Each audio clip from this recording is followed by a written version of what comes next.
ગાંધીનગરમાં 1 વર્ષથી થઈ રહેલી વાહન ચોરીનો પર્દાફાશ, પ્રકાશ દંતાણી ઝડપાયો। ગાંધીનગરમાં છેલ્લા 1 વર્ષથી સતત થઈ રહેલી વાહન ચોરીના બનાવોનો ભેદ ઉકેલવામાં આવ્યો છે। 30 વાહનોની ચોરી કરનાર પ્રકાશ દંતાણી નામના શખ્સને પકડી પાડવામાં આવ્યો છે। પોલીસે 20 નકલી આરસી બુક અને ચોરી કરેલા 24 વાહનો સાથે તેને ઝડપી લીધો છે। પ્રકાશ દંતાણી 25 નકલી ચાવીઓ અને વાહનો સાથે 4.17 લાખનો મુદ્દામાલ પણ જપ્ત કરવામાં આવ્યો છે।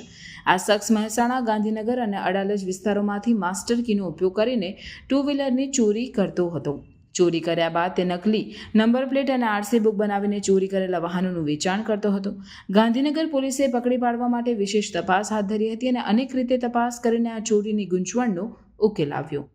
જેપીસી મશીનનો ઉપયોગ કરીને કાટમાળ ખસેડીને દબાયેલ લોકોને બહાર કાઢવાની કામગીરીમાં તેમજ સ્થાનિક ધારાસભ્ય અને નગરપાલિકાના સભ્યો સાથે મળીને આ કામગીરી હાથ ધરવામાં આવી। આ પકડથી ગાંધીનગરના નાગરિકોમાં પોલીસની કામગીરી પ્રત્યે વિશેષ વિશ્વાસ અને સુરક્ષાની ભાવના મજબૂત થઈ છે। પોલીસ વિભાગની સતત મહેનત અને ચક્રવ્યૂહ રચનાથી આ દુર્લભ ચોરને પકડવામાં સફળતા મળી છે। આવા પકડથી રાજ્યમાં અન્ય ચોરોની માણસતા પણ ઓછા થવાની શક્યતા છે।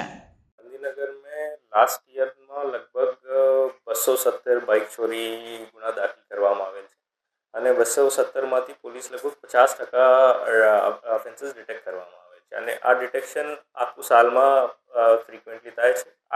આ સ્પેસિફિક ડિટેક્શન મોટા છે। તો આ ડિટેક્શનમાં કઈ 2024ના ફેબ્રુઆરી માર્ચ મહિનાના પણ ગુના છે અને 2025ના જાન્યુઆરીના પણ ગુના છે।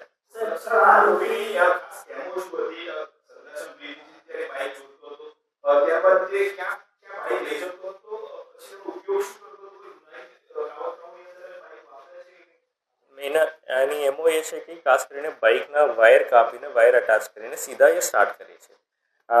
બાઇક મોટા ભાગે આપણા નંદાસન કડી બાજુ લઈ જાય છે, પછી ફેક નંબર પ્લેટ બનાવે છે, નંબર પ્લેટ બનાવીને બીજી જગ્યાએ વેચે છે અને પોતે પણ વાપરે છે। સંડેવાળો છે, બટ અત્યાર સુધી આપણી પાસે માહિતી 30 ગુનાની છે અને તપાસ ચાલુ છે। ત્યારે કંઈ માહિતી મળશે તો આગળની માહિતી